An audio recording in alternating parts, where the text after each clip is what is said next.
हैं कथा सुन सुन के। ये मौज है हम लोगों की। कथा में क्या है? मौज है।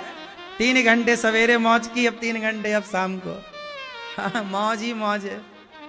कथा सुनेंगे, कथा सुनाएंगे, भजनों में झूमेंगे, नाचेंगे, है ना। और क्या, भगवान का चिंतन हो रहा है तो ये मौज है। ये छोरा छोरी आज क्या मौज करते होंगे। मौज तो मीराबाई ने की।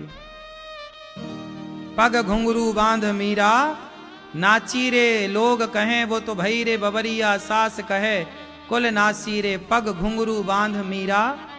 हाँ, मौज तो मीरा ने की। मौज ही करना है तो मौज का मतलब ये नहीं कि तुम पराई औरत, पराई लड़की, पराई लड़के के संग घूमो फिरो, वो मौज नहीं है। भगवधाम वृंदावन आओ, यहाँ बिहारी जी के दर्शन करो, वृंदावन की परिक्रमा लगाओ, गिरिराज जी की तलहटी में झूमो, यही मौज है। प्रसाद पाओ भगवान का, यही मौज है। कभी मौज उड़ाना है, मौज करना तो वृंदावन आओ, 3 घंटे कथा सुनो, 7 दिन रहो, मौज है। क्यों? तो ये आजकल की युवा पीढ़ी नहीं समझती। भगवान श्री कृष्ण अभी छोटे से हैं, 6 दिन के, तब तक पूतना मौसी आ गई। पूतना मौसी आई तो पूतना मौसी भगवान को जहर पिलाने लग गई। एक तो पूतना मौसी से परेशान है, अभी भगवान आए कि जहर लेके पहले बैठी। ये पूतना मौसी का मतलब क्या है? कृष्ण का जन्म हुआ कि पूतना आ गई जहर पिलाने। क्या मतलब, क्या शिक्षा मिली? क्या शिक्षा मिली मेरी माँ? शिक्षा ये मिली कि आपके बच्चे जरा तैयार हों। जैसे आपके बच्चे जरा 12 साल के हो गए या 15 साल के हो गए, जैसे ही आपके बच्चे थोड़ा जवानी में आएंगे ना, कि पूतना जैसे समाज में कुछ लोग हैं वो पहले ही बिगाड़ने आ जाएंगे, जहर पिलाने आएंगे। जैसे आजकल ना युवाओं को 15 साल का लड़का है, वो अपने दोस्तों के साथ बैठता है ना, तो उसके जो दोस्त हैं, कुछ लोग उम्र में बड़े हैं, वो उसे फ्री में शराब पिलाते हैं, यार एक पैक पी ले। वो बच्चा है, उसे पता नहीं है कि क्या सही है मेरे लिए, क्या गलत है। लेकिन आप जानते होंगे समाज में कुछ ऐसे दुष्ट लोग होते हैं जो उम्र में तो बड़े होते हैं और वो अपने से छोटे छोटे बच्चों को बिगाड़ते हैं। शराब पिलाते हैं, सिगरेट पिलाते हैं, गांजा पे। गांव में ना गांजा पीने वाले बच्चे बहुत हैं। तुम गांजा पीते हो? क्यों गंजेड़ी भाई साहब, गांजा सही बताओ, पीते हो? अरे ये तो सब कह रहे हैं पीते हो, थोड़ा सा पीते हो, खाओ मां कसम के नहीं पीते, थोड़ा सा तो पीते हो। चलो ये बताओ, तुम्हें गांजा पीना किसने सिखाया? गांजा किसने शुरुआत की थी तुम्हारे साथ? तुम्हारी उम्र के लड़कों ने कि तुमसे कोई बड़ा था आयु में? बोलो, हैं? तुम गांजा नहीं पीते तो ये लोग काहे कह रहे हैं? हाँ, पीता है। अरे तो बड़े कॉन्फिडेंस से कह रहे हैं पीते हो। ये बताओ, तुम्हें पिलाया किसने सबसे पहले? तुम्हारी उम्र के दोस्तों ने कि तो कोई बड़ा था उम्र में? बोलो। अधिकांश गांजा पिलाने वाले लोग उम्र में बड़े होते हैं। वो आपके बच्चों को बुलाते हैं, आओ बेटा यहाँ आओ, वो तुम्हें बिस्किट खिलाते हैं, टॉफी खिलाते हैं और धीरे से गांजा की चिलम पकड़ा देते हैं। मेरे गांव में जितने मेरी उम्र के लड़के हैं, अधिकांश लड़के गांजा पीते हैं। और जानते हो उन लड़कों को गांजा पीना किसने सिखाया? हमारे गांव में एक आदमी था, वो उसकी उम्र रही होगी 50 साल। वो गांव के 12, 14, 15 साल के लड़कों को अपने पास बिठाता, उन्हें एक बिस्किट का पैकेट देता, टॉफी देता और बोलता, और लेना है टॉफी तो पहले ये पियो। तो बच्चे हैं, वो पीने लग गए। धीरे धीरे धीरे धीरे वो आदत हो गई। फिर वो अपने बाप के, अपनी माँ के पैसे चुरा के उसको दें। अब वो क्या करे, वो गांजे का व्यापारी बन गया। वो पहले क्या करता, सबको गांजा पिलाना सिखाता, फिर वो गांजा की पुड़िया बेचता। एक्चुअली वो गांजा बेचने वाला था, तो उसका गांजा खरीदे कौन? तो छोटे छोटे पूरे गांव के बच्चों को गंजेड़ी बना दिया। और एक गांव नहीं, 50 गांव के बच्चों को। ऐसे ही एक शराबी होता है, वो 10 बच्चों को बिठा के शराब पिलाता है। तो आपके बच्चों को दूसरे लोग बिगाड़ रहे हैं, वो चाहते हैं कि आपके बच्चे बिगड़ जाएं, उन्हें मजा आता है। क्यों जी, ये बात सही है? ऐसे ही होता है ना। कोई भी बच्चा अपने से नहीं बिगड़ता, कोई भी लोग अपने से नहीं बिगड़ते। समाज में कुछ लोग ऐसे होते हैं जो बच्चों को बिगाड़ते ही हैं। क्यों जी, बात सही है? ऐसे लोगों को आप सब लोग आज के समय पर ऐसे लोग यदि मिल जाएं तो इनकी अच्छी पूजा करना चाहिए, मिर्ची का धुआं देकर, उल्टा लटका के अच्छे लाल मिर्ची का धुआं। क्यों मैया? पूरे देश के लोगों को बिगाड़ रखा है नशा ने। सरकार का भी बिल्कुल ध्यान नहीं है। सरकार भी देखो बोतल बेच रही है, बोतल में लिखा है शराब पीना स्वास्थ्य के लिए हानिकारक है। भैया जब हानिकारक है तो तुम बेच काहे रही हो सरकार खुले में? हमारी कितनी माताएं ऐसी हैं, आप में से कितने लोग चाहते हैं कि शराब बिकती रहे? कितने लोग चाहते हैं कि शराब बंद हो जाए?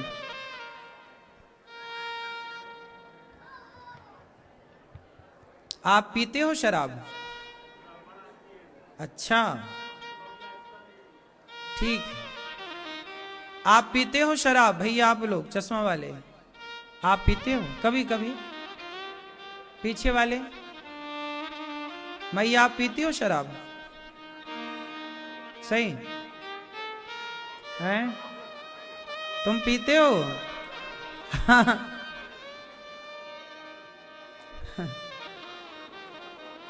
तुम्हारे पिताजी कहाँ हैं?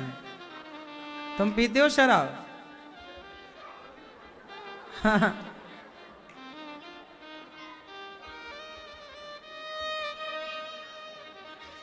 तो शराब सरकार चाहे तो बंद कर दे। अच्छा, सरकार यदि शराब को बंद कर दे तो जानते हो क्या क्या बंद हो जाएगा? भारत में जितना भी क्राइम है, अपराध, बलात्कार है, चोरी है, डकैती है, सारा कुछ बंद हो जाएगा। जेल में जितने कैदी हैं, जेल में आधे के आधे भी लोग ना बचेंगे यदि शराब बंद हो जाए तो। शराब बंद हो जाने से इस देश का बहुत भला होगा। हमारे देश से गरीबी खत्म हो जाएगी। आज गरीबी की वजह क्या है? गरीबी की वजह शराब है। पूछो कैसे? ऐसे है कि हमारे देश का जो मजदूर है, जो 500 रुपए दिन कमाता है, तिहाड़ी, यदि 500 रुपए दिन कमाने वाला मजदूर 500 कमाता है, जिसमें वो 200 रुपए की तो पी लेता है शराब, 300 रुपए बचते हैं। अब वो 300 में बच्चों को पढ़ाएगा, कि बच्चों को कपड़े खरीदेगा, कि दाल रोटी चलाएगा, कि अपने लिए भविष्य की प्लानिंग करेगा। क्यों? 300 रुपए में क्या होगा? इसलिए यदि शराब पीना बंद हो जाए, लोग शराब बंद कर दें, तो गरीब आदमी 500 कमाता है, वो 300 रुपया जो बचता है अब 200 और बचेगा। इससे क्या होगा? उसके बच्चे पढ़ जाएंगे, वो पत्नी के पास बैठ के पत्नी को टाइम दे पाएगा। अब शराब पी के आता है और पत्नी को समय देता नहीं, मारता पीटता और है, पत्नी बेचारी परेशान है। यदि वो पैसा बचाए, अपने लिए घर बनाए, धीरे धीरे बच्चों को पढ़ाए, इससे धीरे धीरे क्या होगा? उसकी गरीबी दूर हो जाएगी। अब ये मान लो कि वो 6,000 रुपए महीना, यदि 200 रुपए की शराब वो रोज पीता है तो 6,000 रुपए महीना हो गया। 200 के हिसाब से कितना हुआ? 6,000 रुपए महीना। 6,000 रुपए महीने की तो वो शराब पीता है, जबकि 6,000 रुपए महीने में अच्छे स्कूल में उसका बच्चा पढ़ सकता है। नहीं पढ़ सकता? क्यों? आज अच्छे से अच्छे स्कूल में 6,000 रुपए महीना में बच्चा पढ़ सकता। तो मतलब उसके शराब पीने के पैसे से उसके बच्चे का भविष्य बन सकता है कि नहीं? यदि हर शराबी शराब ना पी और वो पैसा अपने परिवार में खर्च करे तो उसके परिवार की तकदीर और तस्वीर कुछ और होगी, और उसके परिवार का कुछ और होगा तो इस देश का कुछ और भविष्य होगा। लेकिन विडंबना है, इस देश में चुनाव जीत लिए जाते हैं शराब बांटकर। नेता तो चाहते नहीं है कि शराब बंद हो, क्योंकि उनको चुनाव ही शराब के बल पे जीतना होता है। आदमी सुनो, बात सच्ची है पर बड़ी कड़वी है। आजकल का व्यक्ति केवल अपने स्वार्थ के लिए लाखों लोगों के जीवन के साथ खिलवाड़ कर रहा है, केवल अपने स्वार्थ के लिए। यदि व्यक्ति निज स्वार्थ छोड़ दे और वो राष्ट्र हित की बात करने लग जाए या राष्ट्र के बारे में सोचने लग जाए तो हमारा देश कहां से कहां पहुंच जाए। बात सही है कि गलत है? यदि भारत का प्रत्येक मजदूर, मैं देखता हूं, मैं यहां काम, देखो गौरी गोपाल में तो काम चल रहा है, कितने सारे मजदूर यहां काम करते हैं। मैं रोज ऊपर जाता हूं, सारे मजदूर लगभग 99% मजदूर शाम को दिन भर काम करेंगे, तपेंगे, मेहनत करेंगे और शाम को शराब पी के बिल्कुल पड़े रहते हैं, शराब के नशे में। कोई 200 की पी गया तो कोई 300 की पी गया। हर पूरे भारत के मजदूर का ये हाल है। हाँ या ना? सही है कि गलत है? यदि ये सारे लोग, मैं इनसे समझाता हूं, बेटा जो पैसा तुम खर्च कर गए, तुम एक बार, मैं अभी बिहार गया कथा करने, तो मैं एक झोपड़े पे गया, एक बहन के घर चला गया।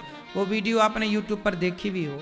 मैं एक बहन के घर गया, कथा के बाद मैं सबके घर जाता था, तो एक दिन वो बहन, उसकी घास की झोपड़ी थी, उसके 2-3 बच्चे थे। उसकी पत्नी मेरे से बोली कि मेरा पति 9 महीने बाद काम करके लौटा है दिल्ली से। बिहार की रहने वाली वो महिला थी। तो वो पत्नी रो रही थी कि 9 महीने बाद पति आए हैं और 1 रुपया नहीं लाए हैं। आदमी तो क्या है, बाहर रहता है, शराब पी के पड़ा है, लेकिन बेचारी उस पत्नी का क्या, जिसकी गोद में 2 बच्चे हैं। अब उन्हें तो रोटी चाहिए ना, सर्दी आई तो स्वेटर चाहिए ना। तुम तो पी के पड़े हो। तुमने सोचा कभी कि तुम्हारी पत्नी पर, तुम्हारे बच्चों पर क्या बीतती है? बेचारे बच्चों को 1 रुपया की टॉफी चॉकलेट लाके तक ना दिया उसका बाप। 9 महीने बाद घर आया। अब सोचिए, वो पत्नी जी रही है कि मर रही है? कैसे रोटी बनाए, क्या खिलाए? बच्चे तो भूख भूख माँ से चिल्लाते हैं ना, बाप से थोड़ी चिल्लाते हैं। भूख लगी है, बच्चे कहते हैं भूख लगी है। बच्चे जब दूसरों को टॉफी खाते देखते हैं ना, तो वो अपनी माँ से आकर, पिता से आकर, हमें भी चॉकलेट दिलाओ, हमें भी टॉफी दिलाओ। अरे तुमने शादी कर ली, बच्चे पैदा कर लिए, तो शराब पी के बच्चे पैदा किए हो, तो भाई अब ये बच्चे पाले कौन? इनकी जरूरतें पूरी कौन करे? ठीक से उनके तन पे कपड़ा नहीं है, रहने की छत नहीं है, पेट भर रोटी नहीं है। पत्नी की साड़ी, एक साड़ी है, उसी को धुल करके वो पहन लेती। आज ऐसी स्थितियां हैं कि लोगों को तन ढकने का कपड़ा भी नहीं है। इतनी गरीबी है इस देश में, लेकिन वो सारी गरीबी का जिम्मेदार कौन है? शराब, नशा। शराब ना होती तो 9 महीने में आदमी कुछ तो कमाता, महीने का 10,000 भी कमाता तो 90,000 रुपए होता है महीने का। 90,000 में भी आदमी के थोड़ा थोड़ा व्यवस्था करे तो देखो, थोड़ा सा छत डाल सकता है आदमी, छोटा सा घर बना सकता है आदमी, अपने बच्चों को पढ़ा लिखा कर उनकी छोटी मोटी जरूरतें तो पूरी करा ही सकता है। ये पुरुष वर्ग को ना अक्कल नहीं है बिल्कुल भी। शादी कर लेता है मजे मजे के चक्कर में, और फिर बच्चे जब पैदा होते हैं तो रोता रोता फिरता है, शराब पी के पड़ा है, पत्नी और बच्चों का कोई ख्याल नहीं है। इसलिए कहता हूं, विवाह करने के पहले लड़के की योग्यता देखनी बहुत जरूरी है। शराबी आदमी, स्त्री कुंवारी रह जाए अच्छा है, पर शराबी के गले न बंधे। शराबी मर्द कि पत्नी जितना दुख उठाती है नरक में भी इतना दुख नहीं है जितना दुख शराबी की पत्नी को है। नरक की पीड़ा से ज्यादा पीड़ा शराबी की पत्नी को पीड़ा है। यह बात सही है कि गलत है? लेकिन ये बॉलीवुड अंधा है, इसे नहीं समझ आ रही है। ये शराब का सबसे बड़ा प्रचारक तो बॉलीवुड है। मुझे पीने का शौक नहीं, पीता हूं गम भुलाने को। तो ये मजदूर आदमी पढ़ा लिखा तो है ही नहीं, उसे लगता शायद मेरा भी कुछ गम दूर हो जाए। खाक गम दूर होता है, बच्चे और पत्नी और भूखे प्यासे मरते हैं तेरे शराब के कारण। क्यों? बॉलीवुड ने जितना नुकसान पहुंचाया इस देश को, आज जितने भी पत्नियां हैं जिनका पति शराब पी के घर नहीं आ रहा है, पड़ा है, बच्चों को देख नहीं रहा है, ये सारे शराब पीने वाले जो पुरुष हैं और इनकी पत्नी की जो बद्दुआएं हैं, ये किससे लगेंगी? शराब का प्रचार सबसे ज्यादा कौन करता है? बोलो। शराब का सबसे बड़ा प्रचारक तो बॉलीवुड है। शराब का प्रचार करता है बॉलीवुड, लेकिन शंकर जी पर दूध क्यों चढ़ाते हो? शंकर जी के दूध से उस बॉलीवुड को बड़ी आपत्ति है, जैसे इनके बाप से पैसा लेके चढ़ाते हो।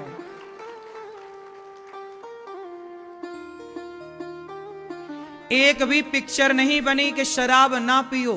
क्या शराब के विरोध में एक पिक्चर है? नाम बताओ, लिख लूं मैं।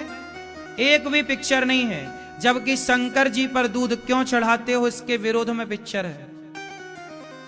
तो शंकर जी के दूध चढ़ाने से किसी बहन बेटी का सुहाग नहीं उजड़ रहा है, लेकिन शराब से कितनी बहन बेटियों का सुहाग उजड़ गया, जीवन बर्बाद हो गया।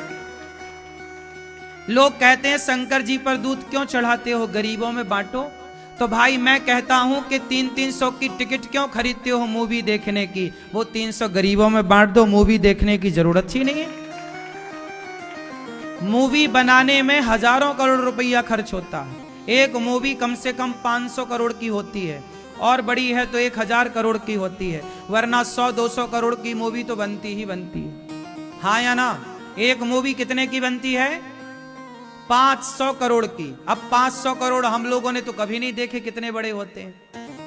आप लोगों ने देखे 500 करोड़? नहीं देखे। एक मूवी बनती है 500 करोड़ की। अब ये बॉलीवुड से कहो कि तुम एक मूवी 500 करोड़ की बनाते हो और बात करते हो गरीबों की, तो 500 करोड़ की मूवी क्यों बनाते हो? वो 500 करोड़ सीधा गरीबों में बांट दो ना। क्या जरूरत है मूवी बनाने की? यदि तुम्हें गरीबों की बड़ी चिंता है तो बांट दो। 500 करोड़ में आपकी एक मूवी 500 करोड़ में बनती है, और वो कमाती कितना है? 1000 करोड़ कमाती है, 1500 करोड़ कमाती है। तो जो कमाई हुई, उस कमाई से तुमने गरीबों के लिए कितने यूनिवर्सिटियां बनवाई, कितने कॉलेज बनवाए, कितने अन्य क्षेत्र चलाए?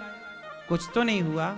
गरीबों की बात तो सरकार भी करती है, गरीबों की बात तो बॉलीवुड भी करता है। बात करते हैं सब, और बात करते करते देश में 70-77 साल हो गए आजादी के, लेकिन आज भी गरीबी जस की तस पांव पसारे खड़ी है। क्यों जी? बात सही है कि गलत है? 70 सालों से इस देश में गरीबी की सिर्फ क्या भई है? बोलो। बात हुई है, काम क्या हुआ है? गरीबी मिटाने के लिए क्या काम हुआ है बताओ? गरीबी मिटाना है तो मेरी बात मानो, शराब पीना छोड़ दो, तुम्हारी गरीबी दूर हो जाएगी। नशा करना छोड़ दो, तुम्हारी गरीबी दूर हो जाएगी। और जब तक तुम नशा, अब देखो नशा, जानते हो इस देश में पैसा सबसे ज्यादा किसके पास है? शराब की कंपनियों के पास। गुटखा, दाने दाने में केसर का दम।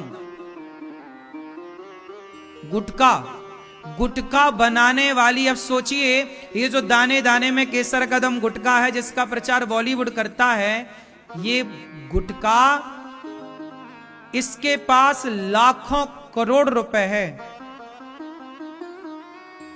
लाखों करोड़ रुपए की कंपनी है ये, हजारों करोड़ नहीं, लाखों करोड़।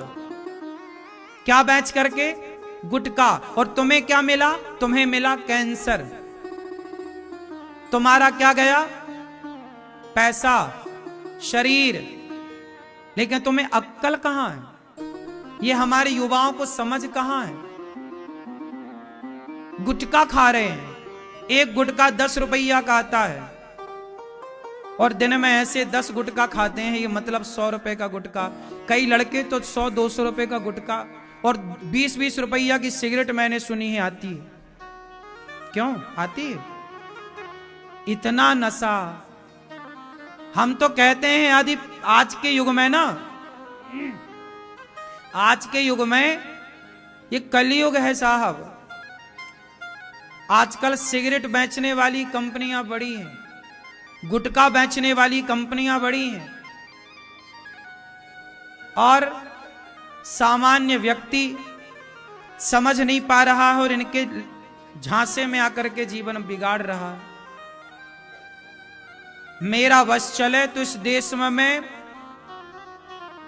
सिगरेट, गुटखा और शराब और ये सारा नशा, सब नशा खत्म हो जाए ना इस देश से, तो हमारा देश सोने की चिड़िया फिर बन जाएगा, फिर वो पुनर्स्थापना हो जाएगी। वही व्यक्ति, सारा देश सक्सेस होगा, सारा प्रत्येक व्यक्ति सफल होगा। सही है प्रिय भक्तों, भगवान को पूतना मारने आई, भगवान ने पूतना को मार गिराया। जहर पिलाने आई, भगवान ने जहर पिया, पूतना का प्राणों को पी लिया। पूतना चिल्लाई, बालक छोड़ दो। भगवान बोले मौसी जी हम पकड़ते तो है नहीं, और हमारे कन्हैया पकड़ते नहीं हैं, और पकड़ लें तो टेढ़ी टांग वाले हैं। सीधी चीज अंदर जाए तो निकल आए, पर टेढ़ी चीज अंदर जाए तो निकले ना। हमारे कन्हैया पांव से टेढ़े, कमर से टेढ़े, गर्दन से टेढ़े। भगवान बोले, कन्हैया बोले हम जल्दी पकड़ते नहीं है, और एक बार किसी के मन में घुस जाए तो फिर कभी निकलते नहीं है। ये टेढ़ी टांग वाला है ही ऐसा, हमारे भगवान ऐसे हैं। पूतना का उद्धार हो गया, आई जहर पिलाने, मार गिराया। अच्छा, पूतना को देखकर भगवान ने अपनी आंखों को बंद किया। भगवान ने पूतना को देखकर नेत्र बंद कर लिए। क्यों? पूतना को देखकर नेत्र क्यों बंद कर लिए भगवान? क्योंकि पूतना के मन में कपट था, और जिसके मन में छल कपट होता है भगवान उसे बिल्कुल नहीं देखते। सही है? इसलिए कहता हूं कि अपने मन में छल कपट ना रखो। क्या ना रखो? क्या ना रखो? छल कपट ना रखो। आजकल का व्यक्ति छल कपट बहुत रखता है, दिखता कुछ और है, होता कुछ और है। बहुत छल कपट भरा है लोगों के भीतर। आजकल पता ही नहीं लगता कि कौन अपना है कौन पराया है। जो कल तक अपना था आज वही बहकी बहकी बातें कर रहा है ना। ये दुनिया है साहब, पता ही नहीं लग रहा है कि कौन अपना है कौन पराया है। किसको अपना कहें किसको पराया कहें, ये दुनिया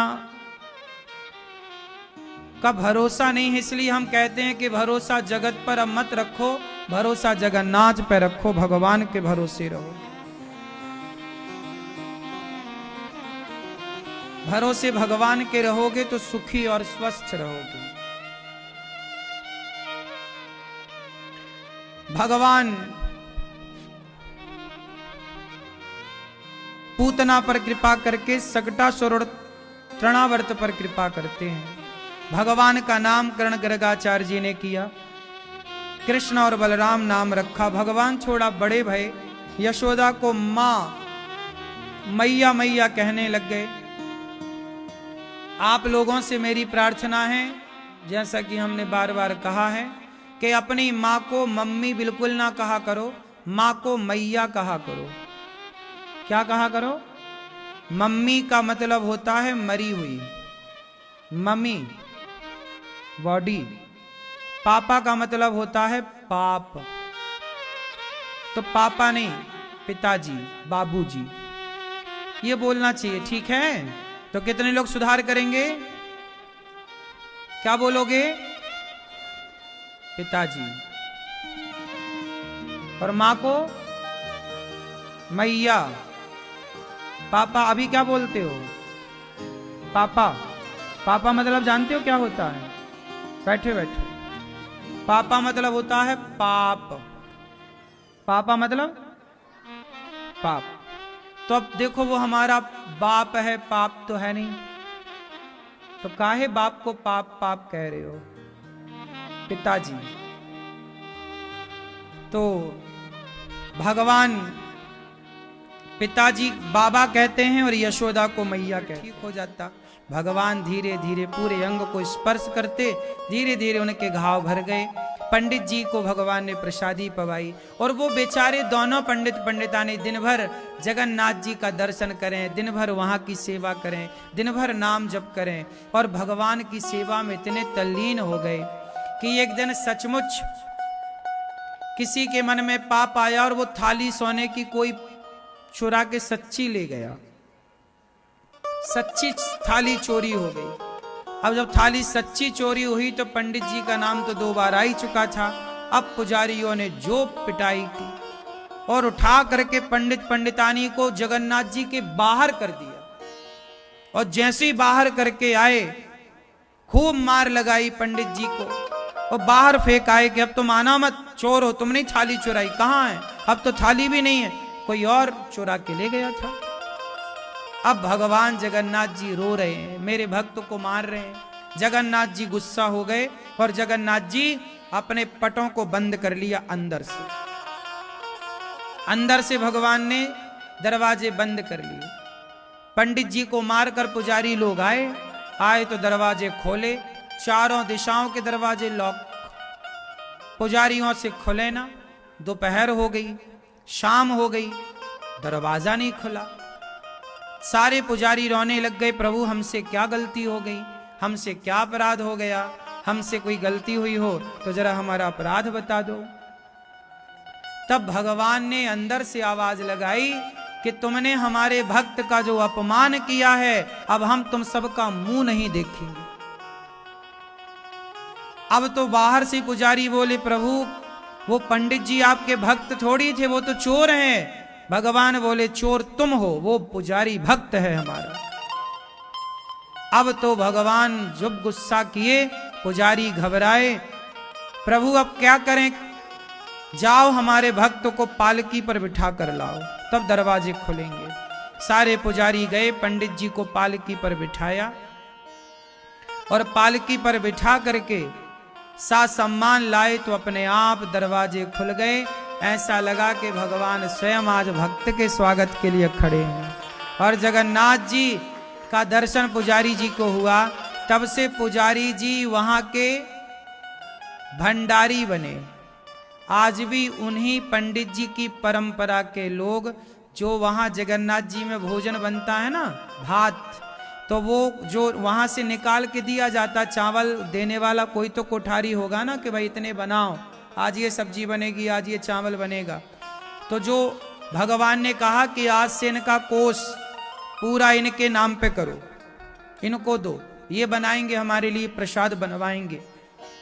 पूरा राशन पानी की जिम्मेदारी पंडित जी को सौंपी गई और उन्हीं की जिम्मेदारी आज भी, उन्हीं की पीढ़ी दर पीढ़ी आज भी वही लोग जगन्नाथ जी की वो कोठारी की जिम्मेदारी संभाल रहे हैं। तो कहने का अर्थ ये है कि भगवान तो देखो वस्तु के भूखे नहीं है। यदि आपका प्रेम सच्चा है, भाव सच्चा है, तो भगवान आपके लिए सब कुछ करेंगे। और जीवन में जरा सा कष्ट आए ना, तो आप लोग गलती कर कहां जाते हैं कि जरा कष्ट आया घबरा जाते हैं, भगवान को ही गालियां देने लग जाते हैं, भगवान को ही कोसने लग जाते हैं ना। यदि सदा तुम्हें मीठा मीठा मिला है तो कभी कड़वा भी मिल सकता है। एक बार भागवत जी का प्रसाद कहीं ककड़ी बांटी गई, प्रसाद में ककड़ी, तो एक आदमी ककड़ी का प्रसाद लेकर चला, तो एक की ककड़ी बिल्कुल कड़वी थी, तो उसने खाया और थू थू थू थू करके फेंक दिया। पीछे से दूसरा भक्त आया कथा सुन के, वो भी, तो उसकी जूठी ककड़ी उठाई, धोई और खाने लगा। तो उसने कहा, भाई वो कड़वी है, मैंने फेंकी है, काहे खाता है? बोले, भैया वो भले कड़वी है पर है तो भागवत जी का प्रसाद, है तो भगवान का प्रसाद।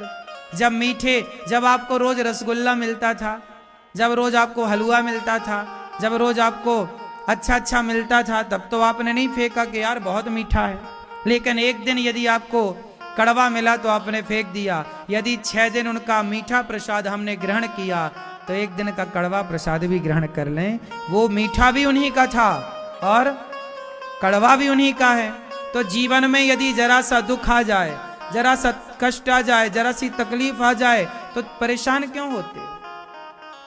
ये समझ लो ना कि ये भगवान का ये भी तो प्रसाद है।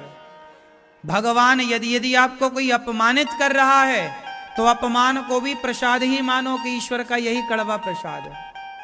इसलिए आप लोग देखे होंगे कि कितना भी अपमान होने पर भी ये दास अनिरुद्ध अपमान पा करके कोई कितना भी कुछ करे लेकिन प्रभावित नहीं हो उस दुख से, उस संकट से।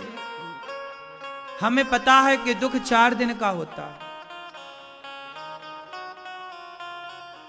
ये दास अनिरुद्ध को भी कितने लोग, आज जो ये लड़का आया अभी जो यहां, इन्होंने भी पहले हमारे खिलाफ गलत वीडियो बनाई, इन्होंने भी हमें बहुत बुरा कहा, लेकिन बाद में इनको समझ आई कि भाई हमने गलत कहा। अब हम ना तो जब इन्होंने गलत कहा तब हमने इनसे कोई द्वेष नहीं रखा, इन्होंने अच्छा कहा तो भी इनके लिए तब भी आशीर्वाद था, आज भी आशीर्वाद है। हमने तो कोई रिएक्शन इनके लिए नहीं था। आप हमें अच्छा बोले, आप हमें बुरा बोले, हमें से कोई मतलब नहीं। हमें मतलब इससे है कि हम कर क्या रहे हैं, हम आपको क्यों देखें कि आप हमारे लिए अच्छा देख रहे हैं कि बुरा सोच रहे हैं। हम अपना काम करते चलें बस। समझदार लोग वो हैं जो केवल अपना काम करते चलते हैं, लोग क्या कह रहे हैं उस पर पड़ते नहीं, उलझते नहीं। आप लोग गलती कहाँ करते, उलझ जाते। अरे तुमने ऐसा क्यों कह दिया, तो उसने कहा, तुम क्यों परेशान हो रहे? उसका स्वभाव, कुत्ते का स्वभाव है भौंकना, आप उसे भौंकने से नहीं रोक सकते। बबूल का काम है चुभना, बबूल का कांटे का काम है, उसको आप चुभने से नहीं रोक सकते। गुलाब का काम है खुशबू देना, आप उसे खुशबू देने से नहीं रोक सकते। क्यों? फिर ऐसे ही समाज में जिसका जो स्वभाव है वो वही करेगा। किसी का स्वभाव ही आलोचना करना है, किसी का स्वभाव ही गलत कहना है, तो आप परेशान क्यों हो रहे हैं? वो उनका स्वभाव है, आप परेशान ना होइए, धैर्य रखिए। भगवान यदि सम्मान दिलाते हैं ना तो भगवान अपमान दिलाकर थोड़ा बैलेंस बनाते हैं। 100 लोग अच्छा आपको, 90 लोग अच्छा कहेंगे तो 10 लोग आपको बुरा भी कहेंगे। इसलिए कभी परेशान नहीं होना चाहिए। भगवान चाहे अच्छे से रखें, चाहे देखो ना, माँ बच्चे को कितना प्यार करती है, कितना प्यार करती है माँ, लेकिन वही माँ कई बार बच्चे को बहुत मारती भी है। नहीं मारती? बहुत मारती तरीके से। तो मारती है तो इसका मतलब क्या हुआ? वो आपसे दुश्मनी कर रही है क्या? वो आपका बुरा चाह रही है क्या? जैसे माँ का बच्चे को मारना, ये माँ के अंदर कोई द्वेष नहीं होता, कोई ईर्ष्या नहीं होती बच्चे के लिए कि ईर्ष्या के कारण मार रही है। माँ की कोई बच्चे से दुश्मनी नहीं होती, फिर भी मारती है। क्यों? वो बच्चे को बेहतर बनाना चाहती। लेकिन बच्चा को ये नहीं समझ में आता अभी कि वो मेरे भलाई के लिए मार रही है। उसे तो ये लगता है कि बस माँ मार रही है, वो गलत कर रही है। उसी तरह भगवान हम सबकी माँ है। त्वमेव माता च पिता त्वमेव। जब भगवान हमें कई बार दंडित करते हैं, हमें कोई सजा देते हैं, तो समझ लो कि जैसे माँ अपने बच्चे को मार रही है भलाई के लिए, ऐसे भगवान भी तुम्हें दंडित कर रहे हैं तुम्हारी भलाई के लिए। उस समय धैर्य रखना है, अपना धैर्य गंवाना नहीं है। विपत्ति आएगी, किस पर नहीं आई नाम बताओ? संकट आएगा, किस पर नहीं आया नाम बताओ? कौन है ऐसा जिस पर संकट ना आया हो? राम पर नहीं आया कि कृष्ण पर नहीं आया कि बड़े बड़े राजा महाराजाओं पर संकट नहीं आया? कौन है इस धरती पर जिस पर संकट ना आया हो? संकट से गुजरने का नाम ही तो जीवन है।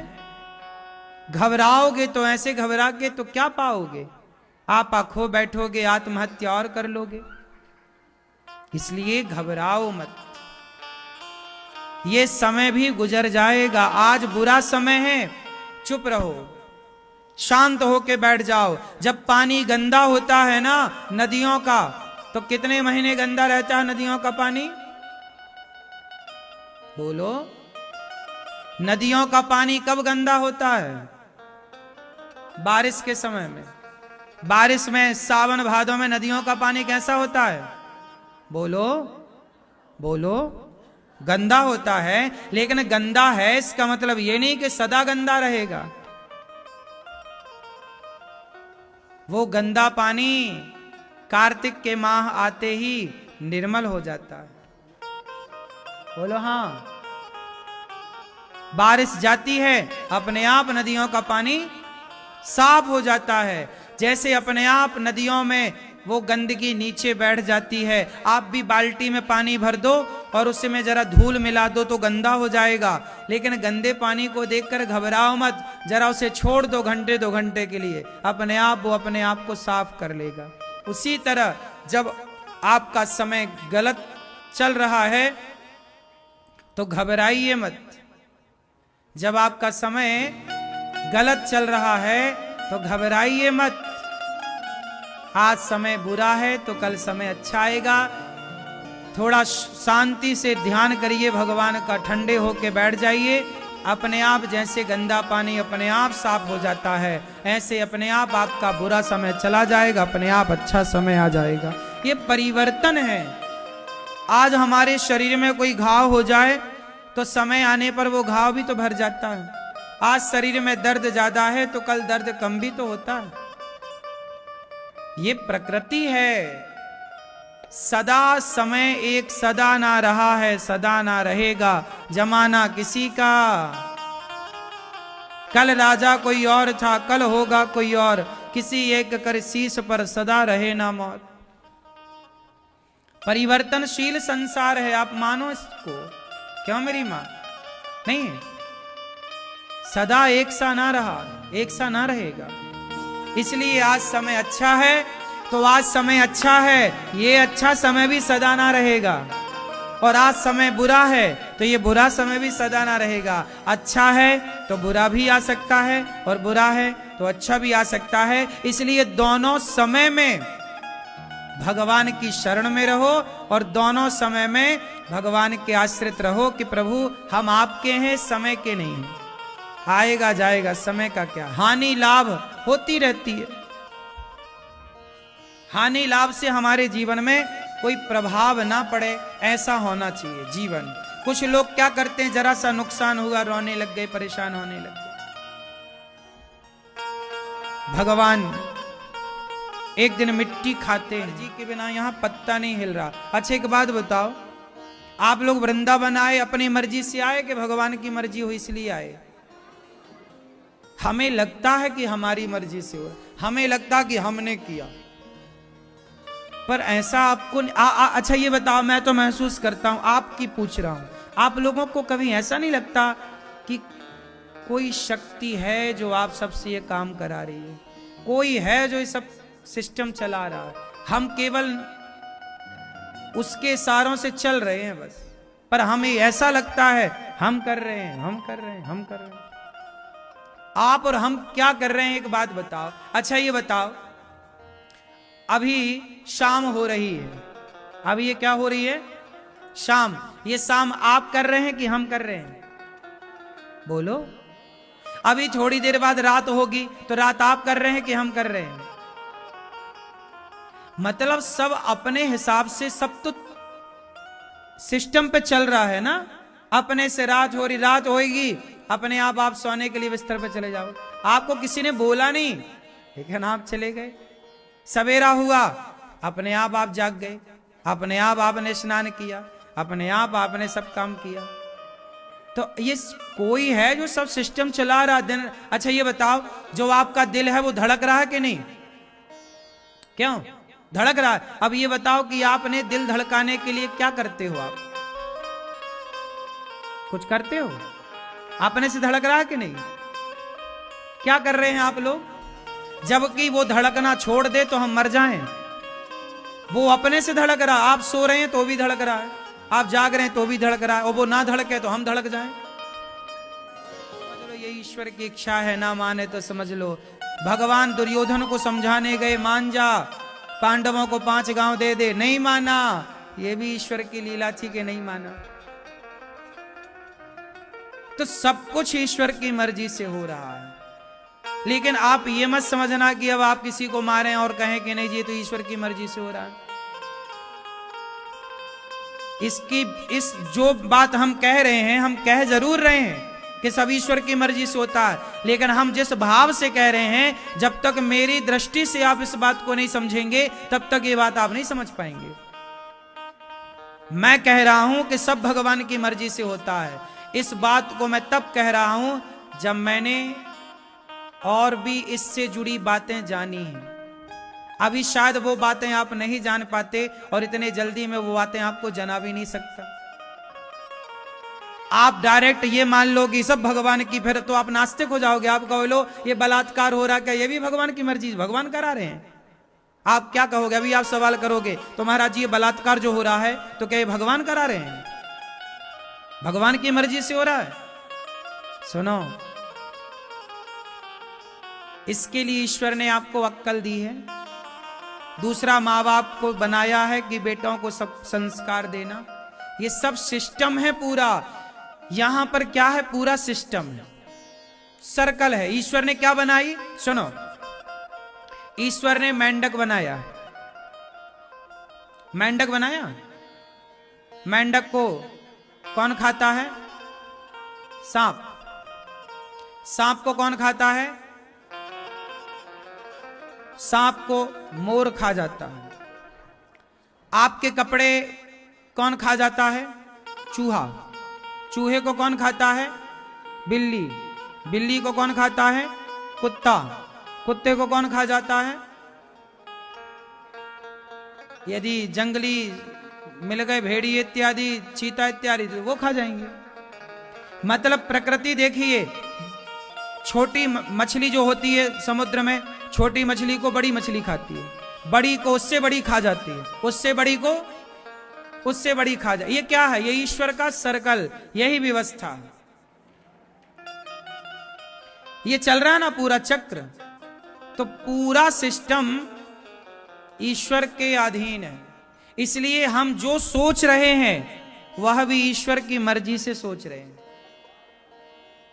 जो इसलिए सब फिक्स है। इसलिए बिंदास आप तो सवेरे जागो, भगवान का नाम लो और ये प्रार्थना करो कि प्रभु हमारे से कोई बुरा ना हो, बस अच्छा हो सबका। हम अच्छी भावना के साथ चलें तो भगवान हमारे साथ सब अच्छा अच्छा करते हैं। जब हम बुरी भावना के साथ चलते हैं तो सब बुरा होता है। होता तो सब ईश्वर की मर्जी से है, लेकिन आपके विचार होते हैं। विचार बनाने आपके काम है। आपके मन में यदि गलत विचार आएंगे तो आप गलत कर लोगे। जैसे आपके मन में विचार आए कि मैं आत्महत्या कर लूं, क्या मतलब जीने से, मर जाऊं, आपके मन में यदि मरने का विचार आया तो आप एक दिन मर ही जाते हैं। इसलिए जो आप सोचते हैं वो आप हो जाते हैं।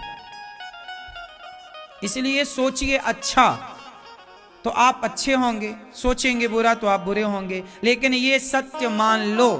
लेकिन इस बात को आप अभी पता नहीं कितने % समझ पाए, लेकिन हम लोग ये जानते हैं कि जो हो रहा है सब ईश्वर की इच्छा है। उसकी मर्जी के बिना पत्ता नहीं हिलता। उसकी मर्जी के बिना, बोलो, उसकी मर्जी के बिना, उसकी मर्जी के बिना पत्ता नहीं हिलता, है ना मैया? ये मानो भगवान का काम करने आए हैं, भगवान का कार्य कर रहे हैं और सब भगवान की मर्जी से हो रहा है। ये मान के कार्य करना चाहिए, खुश रहना चाहिए। बात सही है क्यों मैया? ओ पंचायती मैया, खड़े होके पंचायत कर रही हो, बैठ के कर लो मेरी माँ।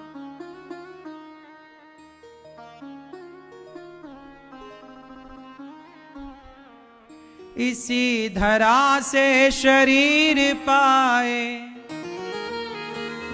इसी धरा में फिर ये समाए। है सत्य नियम यही धरा का, है सत्य नियम यही धरा का। एक आ रहे हैं एक जा रहे हैं। एक आ रहा है, बच्चा आ रहा है, छोटा पोता, दादाजी जा रहे हैं, टाटा बाय बाय गए। एक गए, पुरानी पीढ़ी गई और नई पीढ़ी।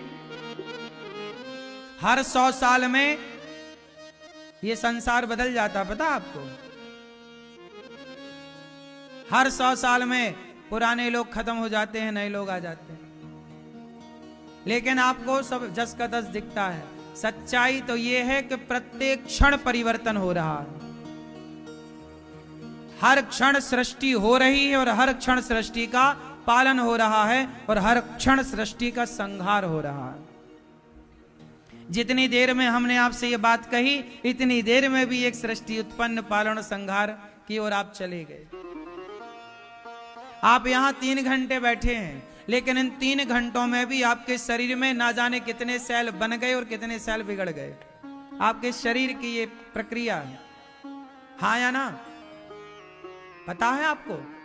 आपके शरीर में इतनी देर में पुराने सेल मर गए और नए सेल तैयार हो गए। ये आपका शरीर है, सिस्टम, आपको नहीं पता। जैसे आप लोग अपने चाहो या ना चाहो, आप ये बताओ, आंखों की पलकें आप जान के झपकाते हो कि अपने से झपकती हैं? बोलो क्यों मैया? आप अपने से झपकती हैं कि आप झपकाती हो? जैसे आंखों की पलकें हम झपकाते नहीं हैं, अपने से झपकती हैं, ऐसे ये संसार हम चलाते नहीं हैं, ये अपने से चल रहा है, अनादि टाइम से चल रहा है। हम कितने आए और हम कितने गए। इसलिए बिल्कुल घमंड में ना रहो कि हमारे होते हुए ये है और ना होने पर ये है। भगवान श्री कृष्ण की गोद में, भगवान श्री कृष्ण मैया यशोदा की गोद में आज विराजे हैं और मैया यशोदा कन्हैया से प्यार कर रही हैं, दूध पिला रही हैं मैया, लाड़ कर रही हैं मैया। परीक्षित जी ने सवाल किया, गुरुदेव यशोदा माँ यशोदा ने इतना पुण्य किया कि माँ यशोदा कृष्ण की माँ बनने का उन्हें सौभाग्य मिला, क्या हम भी भगवान के कभी बन सकते हैं? क्या पुण्य करें कि हम भगवान के बन जाएं? माता यशोदा के बारे में सुखदेव भगवान ने कहा कि माता यशोदा पिछले जन्म में धरा थीं, इन्होंने संतों की सेवा की, अपने स्तनों को काट करके दान किया। दान क्या, एक आदमी से पैसे मांगे थे। धरा के घर में, माता धरा के द्वार पर संत आए, भगवान परीक्षा लेने आए माता धरा की कि देखें कि कितना भक्ति करने वाली हैं और कितना त्याग और तप करने वाली हैं। तो भगवान नारायण, भगवान और नारद जी दोनों माता यशोदा की परीक्षा लेने आए। ये माता यशोदा के पिछले जन्म की कथा है। माता यशोदा पिछले जन्म में एक धरा नाम की स्त्री थी। एक दिन भगवान नारायण नारद जी से कह रहे थे कि मुझे कृष्ण लीला करनी है, तो मैं यशोदा का बेटा बनकर जाऊंगा और यशोदा मैया का दूध पीऊंगा। तो नारद जी ने कहा कि आखिर यशोदा के बेटा क्यों बनना है? यशोदा ने कौन सा पुण्य किया है? तो भगवान ने कहा कि वो बहुत दान करती हैं, बहुत सेवा करती हैं, तो मुझे उनका बेटा बनना है। नारद जी बोले, मुझे तो नहीं लगता कि वो कोई पुण्य करती हैं। परीक्षा लेने गए नारद जी और भगवान नारायण। उस समय माता धरा संतों को भोजन करा के स्वयं भोजन कर रही थी, सबको विदा करके। नारद जी और भगवान नारायण दोनों रूप बदलकर साधु बनकर यशोदा माँ के घर गए। उस समय यशोदा माँ के घर पर नारद जी के साथ और भी देवी देवता साधु बनकर के आए। संतों ने आवाज लगाई, भिक्षाम देही। माता धरा उस समय भोजन करके विश्राम कर रही होंगी। माता आई बाहर, हाँ महाराज, माता भिक्षा दे दो, भूख लगी है बड़ी। महाराज आओ बैठो, हम आपकी भोजन की व्यवस्था करती हैं। माता यशोदा भोजन की व्यवस्था क्या करती, खाने को तो अन्न का दाना था नहीं, तो भोजन क्या करती और क्या व्यवस्था कराती। माता धरा अंदर गई, कोई सामान था नहीं, बाजार में लोगों से उधार मांगा, भैया थोड़ा तुम मदद करो, तुम दे दो, हमारे द्वार पे संत आए हैं, भोजन कराना है, दे दो दे दो। किसी ने क्या दिया, कुछ नहीं। एक आदमी एक की दुकान में माता धरा गई, भैया थोड़ा तुम उधार दे दो, कुछ हमें भिक्षा दे दो। उसने कहा भिक्षा तो नहीं देंगे, पर उधार तुम कोई गिरवी रखो सामान तो हम आपको दे दें। माता धरा बोली कि हमारे पास तो गिरवी रखने को कुछ है ही नहीं, क्या गिरवी रखें। लेकिन धरा ने कहा कि हमें तो कुछ जरूरत है, हमारे द्वार पर साधु आए हैं, भोजन तो कराना है। तो माता धरा ने कहा कि भैया कुछ उधार दे दो, हम जंगल की लकड़ियां काट कर तुम्हारा बेच कर तुम्हारा पैसा चुकाएंगे। उसने कहा हम देंगे, पर तुम बहुत सुंदर हो, पहले तुम अपने स्तन हमें दो। माता धरा बहुत सुंदर थी, माता धरा की सुंदरता पर वो आदमी लट्टू हो गया, बोला कि तुम हमें खुश करो फिर हम तुम्हें पैसा देंगे। मतलब वो माता धरा के चरित्र को मांगने लग गया कि आप अपना चरित्र हमें दे दो। माता धरा ने कहा क्या चाहते हो तुम। उसने कहा कि हम चाहते हैं कि तुम अपने स्तन हमें दे दो।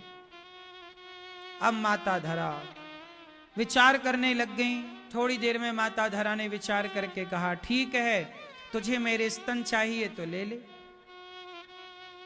माता धरा ने उस आदमी को चाकू से काट करके अपने स्तनों को उसकी तराजू में, उसकी हथेली में रखा, ये ले, तुझे मेरे स्तन चाहिए, ये ले। काट दिया, शरीर से रक्त की पिचकारी निकल पड़ी, धारा निकल पड़ी। उस आदमी ने पैसे रखे थे, माता धरा ने पैसे उतने ही उठाए जितनी जरूरत थी। बाजार गई, सामान खरीदा, संतों के लिए प्रसाद बनाया, संतों से कहा महाराज प्रसाद पाओ। संतों ने कहा माता ये आपके शरीर से रक्त कैसा है। बोले हमने संतों की सेवा के लिए, आप हमारे द्वार से भूखे ना जाएं, इसके लिए हमने लोगों से कुछ पैसे उधार मांगे। तो उसने कहा कि पहले तुम अपने शरीर का कुछ हिस्सा हमें दो। तो उसने हमसे स्तन मांगे तो हमने काट कर दे दिए, ले भैया तुझे यदि हमारा चमड़ा चाहिए, शरीर का टुकड़ा चाहिए तो तू रख ले। ये दुनिया को भूख किसकी है? चमड़ी की। आज आदमी को पानी की प्यास ज्यादा नहीं है, रोटी की भूख ज्यादा नहीं है, आज चमड़ी की भूख ज्यादा है, चमड़ी की प्यास ज्यादा है, और उसी को मिटाने के लिए आदमी दिन रात भाग रहा है। भगवान से प्रार्थना करो कि प्रभु हमारी इंद्रियां हमारे कंट्रोल में हो। जिसका मन कंट्रोल है ना वो व्यक्ति बहुत सुखी है, और जिसका मन कंट्रोल नहीं है ना वो बहुत परेशान है। रावण सोने की लंका में था, लेकिन रावण का मन उससे कितने गंदे गंदे काम कराता। पराई औरत को चुरा के ले आया, किसके चक्कर में? मन के चक्कर में। दुर्योधन का मन द्रौपदी को निर्वस्त्र देखना चाहता है, भरी सभा में द्रौपदी के दुशासन से कपड़े उतरवा रहा है। क्या है ये? मन ही तो है। इसलिए कहता हूं कि अपने मन को इतना चंचल ना बनाओ जितना चंचल रावण का मन था, दुर्योधन